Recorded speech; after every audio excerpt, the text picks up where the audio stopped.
Clinic. If you're new here, hi, my name is Joki Kamal, and I'm the one that is behind the Food Clinic. So, if this is your first time watching this video, the Food Clinic is technically about food and anything food related, and the clinic comes in when we're talking about diets, nutrition, and all that. So yeah, that's the name that came to me, and I stuck to it. So I merged the two and ended up with the name Food Clinic. So even before I start, I just want to say thank you so much for all those who have been subscribing and watching my videos and liking and sharing. I do appreciate you, and I just want to say a big thank you to you guys. It really means a lot. So before we get started on this whole dieting thing, I'm not going to jump right into things like the intermittent fasting and all of that. We're going to take it back to the beginning, like from scratch, like the basics. And if you know the Food Clinic, I call it the Food Clinic 101, meaning I'm going to tell you guys the 1, 2, 3, the ABCs of dieting, right? So let's start first with, okay, I've written them down here, so if I look down, I'm like referencing, but yeah, so don't worry about that. So we'll start first with what is a diet. Like, if someone asked you today, what's a diet? Like, what would you answer? So I'm just gonna tell you. So first things first, a diet is a group of foods consumed together. Like, basically that's just the definition of a diet. So another thing that we need to know when it comes to diet is there are different types of diets. Okay, for example, the one we all know, the simple one, is a normal diet. So a normal diet is typically what you eat in a day. The general breakfast, lunch, dinner with 2 to 3 snacks in between. That's what a normal diet is. The thing with normal diets is that it can be either vegetarian or non-vegetarian. At the same time, it should be well balanced and adequate for nutrition. Let me give you an example. So you can eat breakfast at 8, you can take a snack at 10, you can eat your lunch at 1:30, and then you can have another snack at 4 p.m. and then finally you have your dinner around 6, 7, and then if you don't sleep early, some people tend to take snacks maybe around 9 and then they sleep later on in the night. But that's just how I have broken it down. So the next thing I want to touch on, or what we'll be talking about in this video, is different types of diets. Okay, by different, there are so many categories of diets and when they're taken and by whom they are specified for or to. Okay, so another type of diet, okay, not another type of diet, but there's regular, the normal diet, and then there's the modified diet. A modified diet is like it's been specifically done for a certain purpose or for a certain person.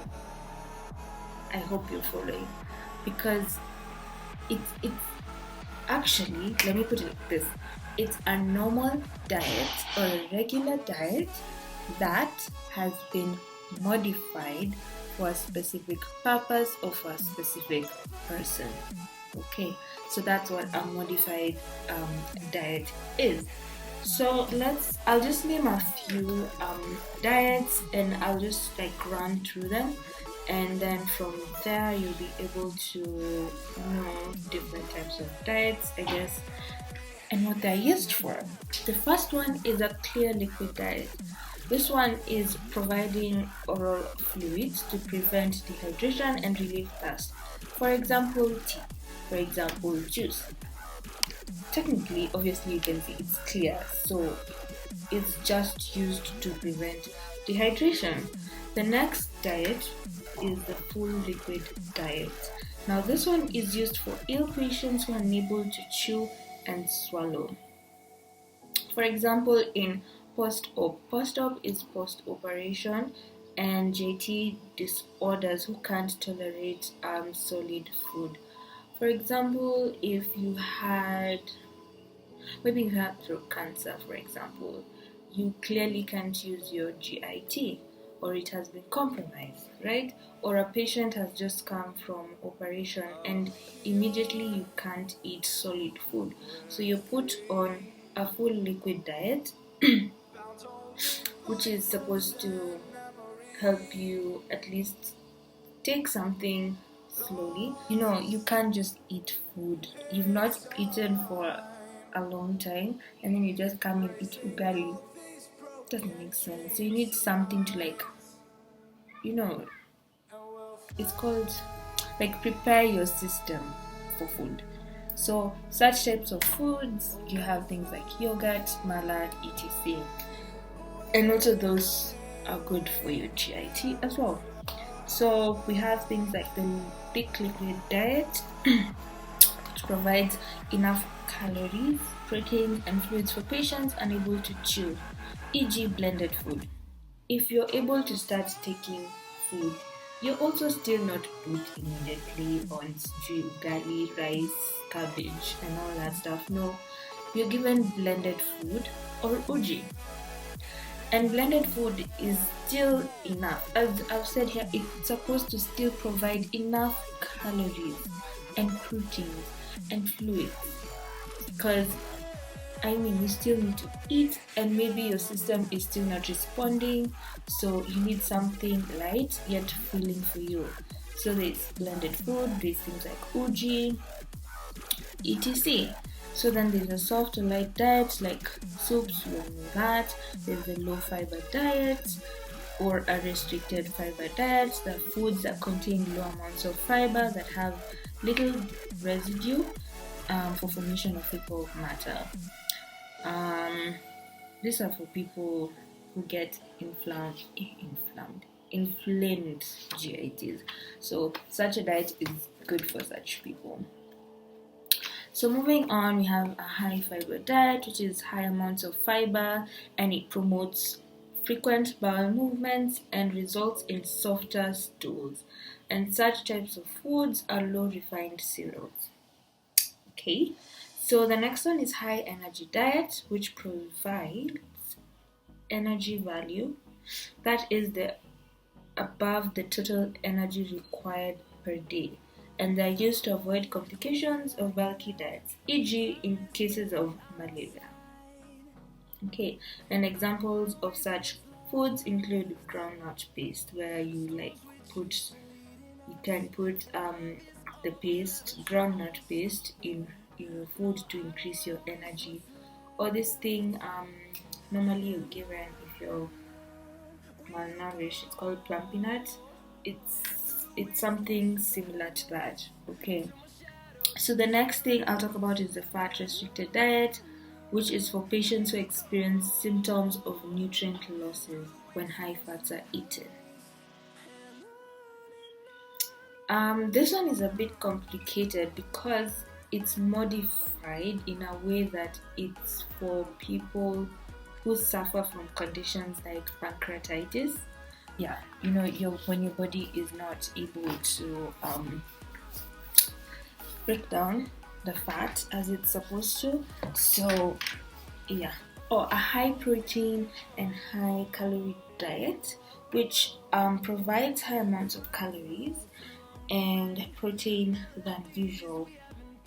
It's used to maintain or increase weight, promotes growth, heals wounds, fights infections, and supports the immune system.